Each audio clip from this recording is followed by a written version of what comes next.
자, 시작합시다. 안녕하세요. 자, 우리 지난주에 알고리즘 3강까지 4강 중에서 조금 하다가 말았죠. 네. 자료는 PDF로 바로 만들어서 이렇게 드리라고 그럴게요. 자, 일단 보시기만 하면 되고요. 자, 알고리즘은 우리 지난주에 했던 것 중에 중요한 게 바로 뭐냐면 L밸류하고 R밸류의 관계, 이런 두 개의 관계를 잘 기억하시고요. 그 다음에 순서도 기호 몇 개 안 되지만 각각의 기능에 대한 거 좀 잘 참조하시면 될 것 같고요. 그래서 그 나눠드린 문제 중에 28개 그 제목을 보고 내가 스스로 그려볼 수, 하다못해 말로라도 쓸 수만 있으면 됩니다. 어떻게 해야 된다. 그걸 이제 구체적으로 쓰려면 언어를 배워서 C 언어든 자바라든 표현하면 되니까 문제는 없는데요. 어쨌든 그림을 순서도는 우리가 그냥 말로 자연어로 그냥 우리가 편하게, 물론 이제 코딩에 가장 가깝게 써놓는 게 좋긴 하겠죠. 그러나 자연어로 써도 상관은 물론 없습니다. 일이 진행되는 순서를 잘 이렇게 흘러가는 걸 보기 위한 거니까요. 자, 그래서 우리 지난번에 했던 것 중에 선택정렬. 자, 다시 한번 그 정리하면, 선택정렬은 제가 이렇게 빨간색 표현한 거 5개의 자료 중에서 빨간 부분이 선택되어진 자리다. 이 자리를 제일 큰 값이 오게 하든 제일 작은 값이 오게 하든, 만약에 빨간 자리가 바로 제일 큰 값이 온다 그러면 내림차순이 되는 거고요. 제일 작은 값이 오면 오름차순이 되겠죠. 그래서 어센딩이냐 디센딩이냐, 오름차순은 영어로 어센딩, 내림차순은 영어로 디센딩. 그래서 셀렉션 정렬에 대한 비교 순서가 나와 있죠. 노란 부분이 이와 같이 이 하얀 화살표로 그려놓은 것끼리의 비교의 대상이다라고 생각하시면 돼요. 그러니까 처음에 비교는 이렇게 첫 번째와 두 번째, 첫 번째와 세 번째, 첫 번째와 네 번째, 첫 번째와 다섯 번째, 이렇게 비교한다 이거죠. 비교입니다, 이거는. 그러니까 이 자리에 이제 그 관계 연산자가 오겠죠. 그러니까 크다라고 하면 작다. 크다 아니면 작다의 개념이 와야 됩니다. 자, 크다라고 하는 것은 어센딩이라고 그랬죠. 어센딩. 어자를 써서 어센딩이 되고요. 그 다음에 작다는 디센딩의 의미다. 그래서 디센딩의 의미를 부여하는 거다라고 생각하시라고요. 그렇게 외우면 편할 거예요. 그래서 그 조건이 참이면 교환이 일어나야 됩니다. 교환. 서로 자료를 바꾸는 걸 얘기하는 거죠. 그래서 이렇게 첫 번째가 결정이 나면 다음에 이제 두 번째를 결정해서 연두색 쪽에 그 선택된 자리가 또 두 번째로 결정되어야 된다. 역시 빨간 부분만 결정났지 나머지 4개는 결정이 된 게 아니기 때문에 다시 똑같은 방법으로 그 4개라고 가정하고 또 셀렉션 정렬을 하는 거다라고 생각하시면 돼요. 역시 세 번째도 마찬가지고 네 번째도 마찬가지고 이렇게 하면 끝납니다. 네 번째까지만 셀렉션이 되고요. 다섯 번째 자료는 셀렉션이 되지를 않는다라는 얘기예요. 이게 이제 가장 키포인트죠. 그러니까 셀렉션이 되는 데이터는 자료 건수보다 하나 작을 때까지, 자료가 5건이다 그러면 네 번째까지만 셀렉션이 되고요. 다섯 번째 자료에 대해서는 셀렉션이 되는 자료가 아닙니다. 왜냐? 그냥 자동 결정이 된 거니까요. 자, 이렇게 해서 마지막까지 하면 우리가 원하는 대로 정렬이 되는데, 비교하는 순서의 규칙을 한번 찾아보자라는 얘기죠. 그래서 이렇게 그대로 나열하면 앞에 있는 숫자가 노란 부분의 박스는 1, 2, 3, 4에서 1에서 4까지, 그 다음에 뒤에 있는 빨간 부분은 2에서 5까지, 3에서 5까지, 4에서 5까지, 5에서 5까지. 항상 5에서 끝나네요. 그런데 시작하는 값은 얘 다음이다 라고 말씀드렸죠. 이렇게 다음이다 이렇게 말씀드렸습니다. 그래서 I 플러스 요 I게, I가 셀렉션된 자리의 위치를 나타내는 겁니다. 셀렉션된 데이터의 위치. J는 그 셀렉션 데이터와 비교할 대상의 자료의 위치. 대상 자료, 비교할 대상의 자료고요. 이거는 셀렉션 데이터의 자료에 대한 위치다 그 얘기죠. 그래서 대상 자료는 셀렉션된 데이터 다음부터 마지막까지 비교 대상이 된다라는 걸 이런 숫자에 대한 걸 의미를 잘 해주셔야 돼요. 이게 왜 살까? 또 얘가 왜 올까? 의미가 뭐냐? 의미를 잘 부여하셔야 돼요. 요거는 자료 건수보다 하나 적을 때까지라는 뜻이고요. 요거는 자료 건수만큼 반복을 해나간다 그런 얘기죠. 요런 거 잘 알아두면 요런 게 빈칸 나왔을 때, 물론 다 빈칸할 수도 있고 전체가 빈칸일 수도 있고 요렇게 부분적으로 빈칸일 수도 있어요. 여기도 마찬가지고 다 빈칸일 때도 있고 요게 빈칸일 때도 있다. 대개 다 빈칸을 하게 되면 조금 문제가 뭐가 있냐면, 답이 될 수 있는 방법이 여러 개 있을 수도 있잖아요. 그러면 이제 문제가 심각해지는 겁니다. 그래서 정답이 오로지 하나만 나올 수 있는 그런 상황으로 답을 하기 위해서 작은 단위의 빈칸이 일반적으로 많다라고 생각하시면 돼요. 그래서 선택하기가 좋아요. 물론 알고리즘은 알아야 쓰는 답이긴 하지만 자, 이렇게 해서 두 가지의 어센딩, 디센딩의 방향, 이 부등호의 방향을 잘 보시라니고요. 그리고 대각선으로 같으면 교환이다 라고 말씀드렸죠. 그리고 가운데에 있는 자료가 교환의 대상이다 라고 말씀을 드렸죠. 아주 중요하니까 이 이론만 알아도 이 부분에서 괄호가 나오는 게 이거 괄호 나올 수 있고요. 이런 거 여기 괄호 나올 수 있고요. 이렇게 괄호 나올 수도 있고요. 괄호를 여러 개를 얼마든지 만들어낼 수 있다라는 얘기죠. 그래서 이 부분만 해서도 거의 반 정도 50%의 빈 괄호가 나타날 수밖에 없습니다. 워낙 중요하니까. 그러니까 이 오름차순이냐 내림차순이냐에 따르는 부등호를 결정하는 것. 교환에 관한 식을 쓰는 것 중요하니까 우리가 정렬할 때 교환의 개념이 굉장히 중요하다는 게 물론 교환 방법이 이 방법만 있는 건 아니에요. 두 가지 방법이 더 있기는 한데 나중에 한번 다시 제가 설명을 드리도록 하고 일단 가장 흔하게 할 수 있는 교환 방법이다. 이렇게 갖고 얘하고 얘가 변수가 같다 이거죠. 얘하고 얘가 같고요. 얘하고 얘가 같다 그런 얘기죠. 다 이꼬르가 들어가는 겁니다. 이꼬르는 같다가 아니라 할당 오른쪽의 값이 왼쪽 방에 기억되어진다라는 얘기죠. 그렇게 의미를 부여하시면 되겠고요. 자, 그래서 지난번에 이제 순서도를 한번 딱 봤습니다. 이런 거. 근데 이제 속지 말자가 뭐냐면 이게 교환식이거든. 세 개가. 교환식인데 언제 교환이 돼야 되냐면 이 조건이 노가 아니라 참일 때 해야 돼요. 그래서 일부러 트릭을 쓴 거죠. 문제를 낸 사람이. 이게 노를 yes로 바꿔야 되고 여기는 no로 바꿔야 돼요. 그럼 얘가 no가 yes로 바뀌려면 여기가 yes가 되고 no가 되려면 이거를 바꾸면 됩니다. 작거나 같다의 반대가 크다다 그런 얘기죠. 그죠? 그래서 요 의미가 되는 겁니다. 그러니까 참인 조건, 이 비교 판단의 조건이 참일 때 교환이 일어나야 되거든요. 참인 조건에 따르는 부등호를 잘 보셔야 돼요. 그러니까 이런 거 살짝 트릭을 쓴 거죠. 시험 문제를 틀리라고. 물론 따지면 돼. 그러니까 조금 전에 제가 말씀드린 그런 알고리즘을 전혀 모르고 그냥 따지면 되는데 따지느라고 머리가 좀 아파요. 그래서 이런 거를 정형화시켜라 이거죠. 딱 보면 이건 이거다라고 공식이 나온다 그런 얘기죠. 마치 이제 전자회로에 예전에는 그 라디오 TV를 수리를 많이 했습니다. 소위 말하는 전파사, 전기 쪽에 관련된 전업사, 전파사들이 굉장히 많은데 그 아저씨들 고치는 거 보면 완전 공식이에요. 어떤 증상, 어디 고장 이렇게 나오죠. 그죠? 똑같은 거예요. 근데 지금은 이제 완전히 IC화가 돼서 모듈화가 돼 있으니까 바로 이제 뭐 오실로스코프라든가 뭐 이렇게 테스트하기로 측정을 해서 딱 이게 잘못된 게 나오면 그냥 보드를 아예 그냥 통째로 바꿔버리는데 옛날에 일일이 부품 하나하나를 갖다가 떼고 땜질하고 이랬던 시절이 있었습니다. 그러니까 증상별 고장 수리를 많이 했었죠. 쉽게 얘기하면 예전에 TV는 바로 트랜지스터로만 만들어진 TV 28개의 트랜지스터를 가지고 만들었었습니다. 라디오는 이제 트랜지스터가 5개 들어가면 5성 라디오, 7개 들어가면 7성 라디오 뭐 이런 식으로 해서 만들었던 시절이죠. 요즘은 IC화가 돼서 그냥 보드 자체를 그냥 뜯어고치는, 바꿔버리는. 자, 어쨌든 니은, 디귿, 리은 여기만 해도 괄호가 3개가 나온 거잖아요. 그래서 대각선으로 같으면 된다라는 거. 요것만 좀 신경 쓰시면 될 것 같고요. 반복에 대한 부분에서 2개, 건수보다 하나 적을 때까지.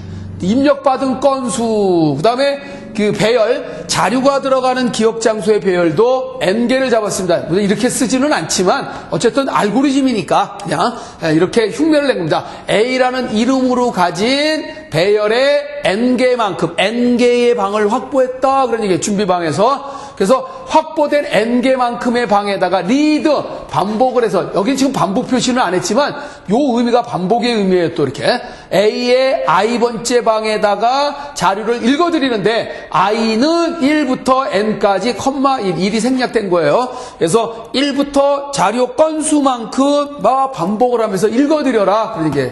그러니까 이 반복문에 대한 표시 원래 이렇게 표시해야 되는데 간결하게 그냥 이렇게도 표시를 합니다.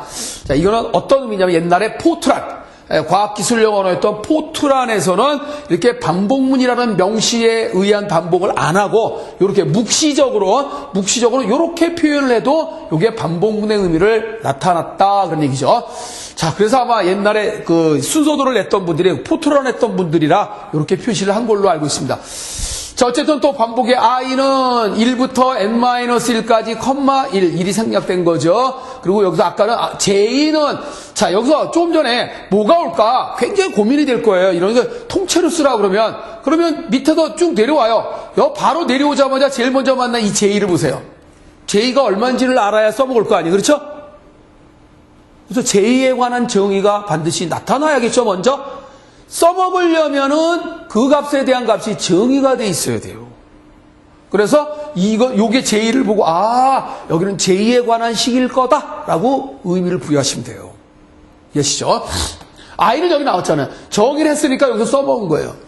이해하시죠? 그리고 대각선으로 하는데, 그리고 비교를 한 이유가 뭐냐면 얘하고 얘가 교환을 할 건지 말 건지 그거를 결정하려고 비교하는 거니까 얘하고 얘가 요 자리에 디귿 자리에 이꼬로 표시를 해서 오면 된다 그러니. 그러면 요 자리에 왔던 게 여기도 오면 되고 여기 있던 건 여기 오고, 이거 AJ가 여기 왔잖아요. AJ가 여기 왔으니까 여기에 R밸류 쪽에 AJ가 온다라는 사실도 이해하실 수 있다는 얘기죠. 마찬가지야. 출력도 이렇게 쓰면 돼. 그러니까 right하고 이렇게 써도 되는데요. 이렇게 해서 그냥 원래 정상적으로 얘처럼 써야 되는 게 정상이겠죠. 요거도. 근데 여기는 뭐냐? 바로 요거 쓰면 되는 거야. i는 1에서 n까지 1씩 증가하라. 그래서 생략해도 되고요. 그거 쓰면 된다. 미음번에. 똑같이 단지 출력이라고 AI를 출력해라. 그러니까 처음에 읽어드릴 때는 랜덤하게 들어온 자료지만 이 과정을 거치고 나서 출력을 해보면 정렬이 되어 있는 상태로 출력되어지는 내용일 거다라는 얘기죠. 자, 이렇게 해서 요것만 하나 잘 기억을 해두셔도요. 요게 모델이 돼서 다양하게 응용할 수 있다 그런 얘기예요. 그러니까 여기서 나타날 수 있는 이런 교환식이라든가 여기에 있는 요런 n-1이라든가 여기에 오는 요런 식, 이걸 정확하게 알고 계셔야 어떻게 나오더라도 다 해결하실 수 있다라는 얘기죠. 잘 참조하시면 되겠고요. 그래서 이렇게 대각선으로 같으면 되죠. 이렇게. 그렇죠? 또 여기 아까 조금 전에 설명드렸던 그 부분에 대한 것이고요. 자, 이렇게 해서 요거는 생략해도 되고요. 그렇죠? 생략해도 되고, 일식 증가할 때는 여기처럼 생략해도, 여기처럼 생략해도 되고요. 이것도 생략해도 됩니다. 일식 증가는 생략 가능하다라는 거 참고하시라는 얘기죠. 자, 이제 지난번에 했던 이어서 버블 정렬에 대한 거를 한번 해봅시다. 버블, 거품 정렬이다라는 얘기죠. 그래서 거품처럼 이웃하는 자료. 그러니까 좀 더 전문적인 용어로 하나 더 말씀을 드리면 비교 대상에 대한 간격, 갭이 1이다. 간격이 1인 자료를 바로 버블 정렬이라고 얘기를 합니다. 비교 대상의 간격이 언제나 1이에요. 그러니까 이웃하는 자료죠. 그 이웃 자료라는 사실에 대한 표현이 잘 여러분들이 생각을 해두시라는 얘기예요. 그런데 이 갭이 1이 아니라 갭이 2도 있을 수 있고 3도 있을 수 있고 4도 있을 수도 있어요. 이런 거는 이제 뭐라고 하냐면 쉘 정렬이라고 합니다. 쉘. 조개 껍질 모양으로 생겨서 이 능선이 간격이 좁은 데도 있고 넓은 데도 있잖아요. 이렇게요. 그래서 간격이 넓다라는 건 뭐냐면 갭이 크다. 그래서 멀리 떨어져 있는 것끼리 규칙적으로 비교하는 거를 쉘 정렬이라고 하고요. 언제나 갭이 1인, 즉 간격이 1인 대상 자료끼리 비교하면 버블 정렬이다라고 생각하시면 됩니다. 자, 그럼 거꾸로 얘기하면 버블 정렬은 셀렉션 정렬에 대해서 뭐가 차이가 나냐면, 셀렉션 정렬은 셀렉션된 자료부터 우리가 원하는 결과가 찾아지는데요. 버블 정렬은 거꾸로 찾아져요. 뒤에부터 찾아집니다. 뒤에부터. 앞에부터 찾아지는 게 아니라 뒤에부터 찾아진다. 그게 버블 정렬이에요. 보세요. 자, 둘이 비교했어요. 야, 나 몇 점인데 너 몇 점이냐? 이렇게 둘이 비교하고 나니까 공부 잘한 사람이 뒤로 가고 공부 못한 사람이 왼쪽에 온다. 그럼 오름차순이겠네요. 오름차순의 의미는 뭐죠? 여기가 점수가 낮은 사람이고 오른쪽이 점수가 높은 사람이에요. 그래서 오름차순으로 하세요. 그러면 셀렉션 정렬 같으면은 맨 앞에 제일 점수가 낮은 사람이 오는구나. 그렇게 생각을 하면 셀렉션 정렬이고요. 만약에 그거를 버블 정렬로 하라. 버블 정렬 방식으로 오름차순으로 하세요. 그럼 어떻게 생각해야 돼요? 맨 앞에 제일 작은 점수가 온다라는 것은 맨 뒤에가 제일 큰 놈이 오는구나라는 얘기예요. 큰 놈부터 찾아져요. 작은 놈부터 찾아지는 게 아니라, 즉 앞에부터 결정되는 게 아니라 맨 뒤에부터 결정된다는 얘기예요. 자, 보세요. 둘이 비교했죠? 네가 잘했냐? 내가 잘했냐? 한 놈이 공부 잘한 놈이 있을 거 아니에요. 공부 잘한 놈이 어디로 가면 돼요? 공부 못한 놈이 왼쪽에 가고 공부 잘한 놈이 오른쪽으로 밀려나가는 거예요. 이렇게 공부 잘한 놈이 자꾸 뒤로 밀리니까 맨 마지막에 밀려온 놈이 제일 공부 잘한 놈이다. 그래서 버블정렬은 가장 우측에부터 결정되어진다라는 게. 비교는 이게 비교하는 순서는 첫 번째와 두 번째가 세 번째, 세 번째가 네 번째, 네 번째가 이렇게 다섯 번째 이렇게 이웃하는 자료끼리 비교가 된다라고 생각하시면 되겠죠. 그러면 빨간 게 결정이 되는데 여기 또 하나 결정적인 게 하나 있습니다. 자, 두 번째. 그러면 빨간 거는 결정이 났잖아요. 그러면 연두색이 다음에 결정이 날 위치인데 이렇게 하면 다시 첫 번째, 두 번째, 세 번째, 네 번째까지만 하면 돼요. 왜? 이건 이미 결정난 거잖아요. 그죠? 결정이 난 것에 대해서는 안 해도 되고 해도 되는데 안 하는 게 낫겠죠? 근데 해도 됩니다. 예, 이게 바로 키포인트예요. 출제자가 이 부분에 대해서도 비교를 하도록 순서도로 그린 경우도 있어요. 자, 그런 거를 출제자가 어떤 의도로 냈는지를 잘 파악을 하고 답을 써야 되는 경우. 이거 답이 없네 이러면 안 됩니다. 여러분이 알고 있는 하나의 알고리즘만 갖고 시험을 봤다는 위험할 수도 있어요. 그래서 하나의 문제를 다양하게 여러 사람의 손에 걸쳐서 한번 풀어보시고 교환해보면 넌 이렇게 풀었구나. 나는 이렇게 풀었는데 이렇게 조금 색다른 알고리즘으로 풀어볼 수도 있다라는 얘기예요. 다양한 걸 경험할 수 있겠죠. 혼자서 다양한 경험을 하기는 너무 버거우니까요. 한 4-5명이 모여서 하나의 문제를 갖고 풀다 보면 이와 같이 다양한 상태의 결과를 우리가 얻어볼 수 있다라는 얘기죠. 자, 그래서 다시 두 번째는 첫 번째, 두 번째, 세 번째는 여기 요거 네 번째, 다섯 번째는 해도 되고 안 해도 되는데 안 하는 게 좋아서 안 한 거예요. 해도 돼요. 여기 네 번째와 다섯 번째. 자, 그다음에 다시 이어서 그러면 이제 연두색이 결정이 났고요. 그 다음에 보라색이 결정이 날 차례인데 역시 똑같이 비교합니다. 네가 잘했냐, 내가 잘했냐, 비교. 근데 요거는 해도 되지만 안 하는 게 좋겠다. 그죠? 그까지 해도 돼요. 비교해봤자 교환할 대상이 아닐 겁니다. 그죠? 그러니까 쓸데없는 짓 한 거죠. 근데 다른 거는 해봐야 되는 거지만 이미 색깔로 제가 표시해 놓은 거는 결정난 거기 때문에 안 해도 된다. 안 하는 게 좋다. 그런 얘기죠. 그렇죠? 자, 마지막으로 마찬가지죠. 이렇게 해서 마지막도 결정난 거죠. 얘가 결정나면 자동 결정, 꼴찌는 자동 결정이 된다. 그래서 얘도 비교하는 순서대로 써보겠습니다. 자, 다시 첫 번째와 두 번째와 세 번째와 네 번째와 다섯 번째. 다시 첫 번째, 두 번째, 세 번째, 네 번째. 첫 번째, 두 번째, 세 번째. 그다음에 첫 번째, 두 번째. 자, 근데 여기선 이전에 셀렉션 정렬한 것처럼 결정을 내려면 골치가 아파요. 이거 규칙을 찾아보니까 좀 이상하다. 그러니까 앞에 규칙을 보면은 어떻게 할 수가 없어요. 그래서 잘 보면 이 버블 정렬은 비교 대상이 앞에 자료와 뒤에 자료가 처음부터 끝까지 완전히 종속적 관계를 가졌어요. 그죠? 앞에만 결정을 하면 뒤에는 자동 결정이 되잖아요. 항상 자기가 비교 대상이 다음 자료와 비교를 하잖아요. 그죠? 앞에가 결정이 되면 이게 얘가 결정이 되면 이 뒤에 있는 건 자동 결정이 된다는 얘기예요. 그래서 이거를 묵시적으로 이 덩어리, 노란 덩어리를 첫 번째 덩어리다, 두 번째 덩어리다, 세 번째 덩어리다, 네 번째 덩어리다라고 가정을 한 거예요. 안 써보고, 그러니까 덩어리에 대한 횟수만 조절하겠다 그런 얘기예요. 이게 i는 1에서 4까지 하나씩 증가한다. 다시 i는 1부터 4까지 1씩 증가한다 그런 얘기예요. 네 덩어리죠. 한 덩어리, 두 덩어리, 세 덩어리, 네 덩어리. 그럼 조금 전에 얘기한 셀렉션 정렬하고 덩어리 수는 똑같아요. 덩어리 수. 셀렉션 정렬은 i를 첨자로 써먹으려고 한 거지만 버블 정렬에서는 이 i가 써먹으려고 하는 첨자가 아니고요. 이 덩어리, 내가 버블 정렬을 하기 위한 이 덩어리의 수를 카운트하기 위한 역할이에요.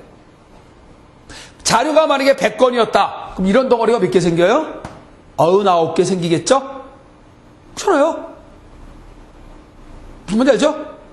이거 자료가 5건, 자, 다시 거꾸로. 지금 자료가 5개잖아요. 5개의 자료이기 때문에 한 덩어리, 두 덩어리, 세 덩어리, 네 덩어리가 생긴 거예요. 근데 이 자료가 만약에 10건이다. 자, 자료가 10개면 이게 몇 개 생겨요? 덩어리가 9개 생기겠죠? 9개 생겨요. 뭔지 아시죠? 네. 그래서 덩어리의 개수다 이렇게 생각하시면 돼요. 버블 정렬이죠. 자, 덩어리.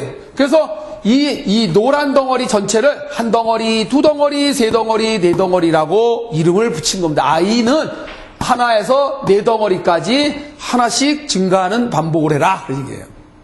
어쨌든 이 4의 의미가 뭐가 되죠? 자료의 건수보다 하나 적을 때까지에 대한 값이죠? 조금 전에 있잖아요. 자료가 만약에 10건이면 어떻게 돼, 이거? 9가 와야 되잖아요. 9덩어리니까. 이해돼요? 그 9가 뭐야, 의미가? 자료의 건수에서 하나를 뺀 값이죠? 자, 그럼 이제 제의는 이 앞에 지나가는 규칙을 제의라고 하자. 제의는 왜? 바쁘게 돌기 때문에 제의로 한 거예요. 점잖게 돌면 바깥에 있는 반복이고요. 바쁘게 돌아가는 게 안쪽에 있는 반복이에요. 그래서 그런 거예요, 이게 바쁘게 돌잖아요. 아까 셀렉션은 1, 1, 1, 1, 1, 다 1이잖아. 점잖게. 1, 2, 3, 4, 1 했는데, 얘는 이게 아니라 1, 2, 3, 4, 1, 2, 3, 1, 2, 1. 바쁘게 돌잖아요. 바쁘게 돌아가는 반복은 안쪽에다 넣어야 되기 때문에 그래요. 그래서 1, 2, 3, 4니까 1부터 4까지, 1부터 3까지, 1부터 2까지, 1부터 1까지. 자, 시작은 전부 다 1이네요. 시작은 전부 다 1이에요. 이죠? 시작은 언제나 1부터 시작했죠? 어디서 끝났어요? 4, 3, 2, 1에서 끝났죠? 요게 끝나는 값이 와야 돼요. 다시 얘기할게요. 반복문에다가 쓸 때 맨 앞에 오는 3개의 숫자가 오는데 맨 앞에 오는 숫자는 뭐예요? 시작 빼는 값. 시작. 전부 다 시작이 1이잖아. 1부터 시작하죠? 맨 마지막에 오는 것은 증가. 증가할 거냐 감소할 거냐. 일씩 증가했잖아. 전부 다 1, 2, 3, 4, 1, 2, 3, 1, 2. 값 자체가 변화를 놓치는 거는 일씩 증가하는 값이니까 플러스 1이에요. 그래서요. 자, 끝나는 값이 4, 3, 2, 1이에요. 변하죠? 변하는 값이 온다라는 얘기는 그 자리에 변수가 포함되어 있는 식이다. 변수. 변하니까.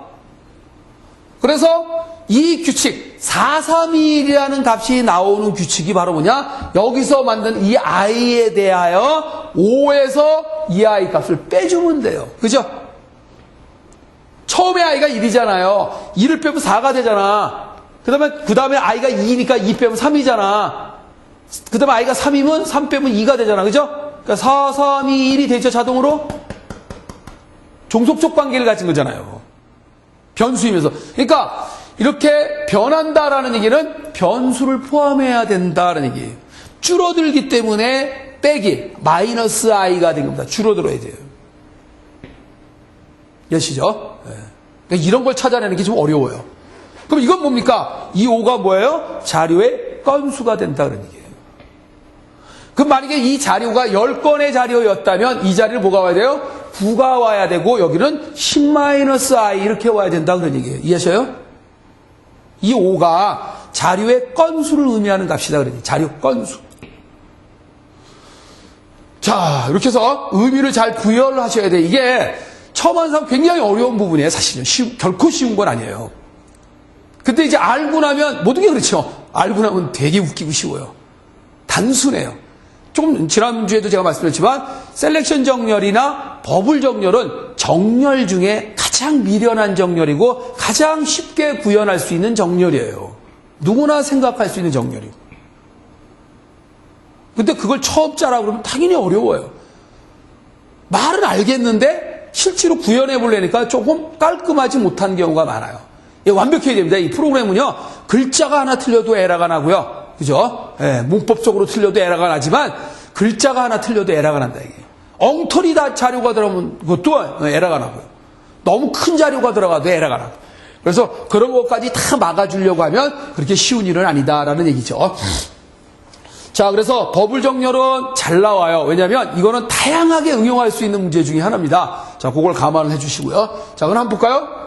딱 보면 이 순서도를, 자, 지금 이제 물론 타이틀을 제가 이미 버블 정렬이라는 것을 알려줬기 때문에 그렇구나라고 하지만 이 순서도만 보고도 버블 정렬임을 알 수 있어야 돼요. 여기 딱 보면 알아요. 비교를 보시면 돼요. 이 비교 판단문을 볼 때 이 자리가 제이잖아요. 요게 J고 여기는 뭐예요? J 플러스 1이죠.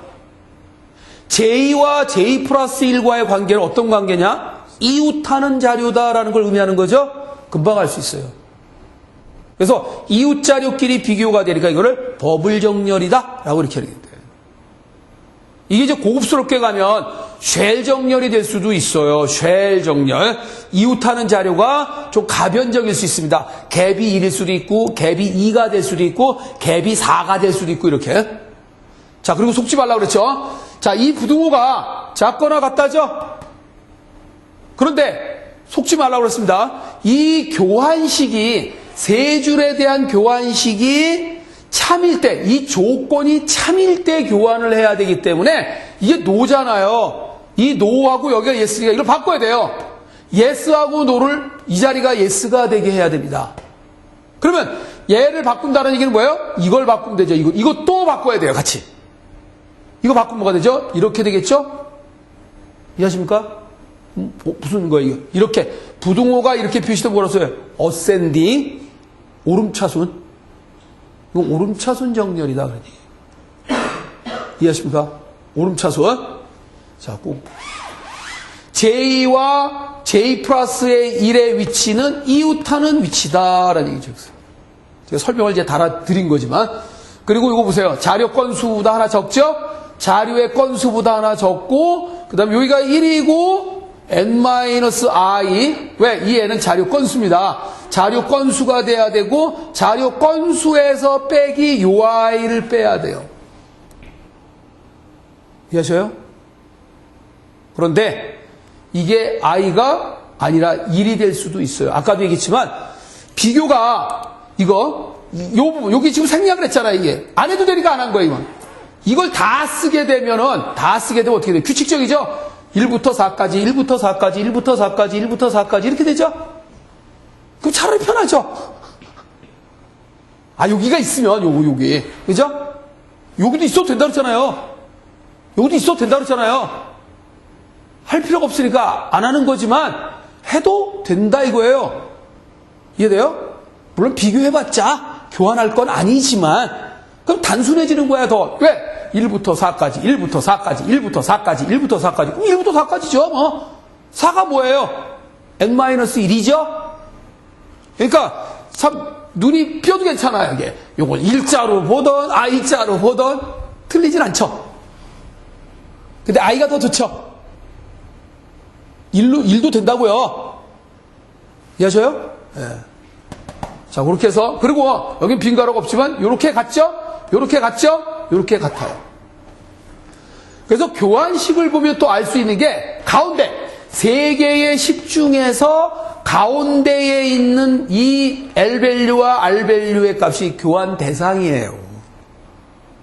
그럼 거꾸로 이 자리에 쓰라고 그러면 이걸 갖다가 쓰면 되는 겁니다. 이걸 이렇게 갖다 쓰면 됩니다.